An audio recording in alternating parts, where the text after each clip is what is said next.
এমন একটি প্রাণী যাকে তুমি মনস্টার বলতে বাধ্য হবে, কারণ ভলকানোর ফুটন্ত লাভা, অ্যান্টার্কটিকার -50 ডিগ্রি টেম্পারেচার, সমুদ্রের অসীম গভীরতা, এমনকি স্পেসের ভ্যাকিউমও এই প্রাণীর কিছু করতে পারে না। আর সবচেয়ে আশ্চর্যের বিষয় হলো, সেটি জানার আগে ভিডিওটিতে লাইক দিয়ে চ্যানেলটি সাবস্ক্রাইব করুন। এই মনস্টার সবসময় আমাদের আশেপাশেই থাকে।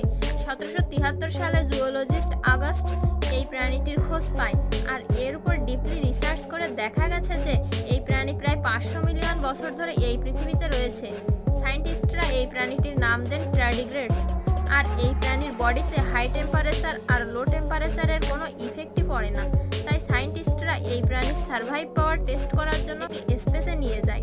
আর এই প্রাণীটিকে তাও স্পেসের হাই ভ্যাকুয়াম আর জিরো অক্সিজেনের ইফেক্ট এই প্রাণীর কিছু করতে পারে না। উল্টে এই প্রাণী স্পেস ট্যুরও করে দেয়।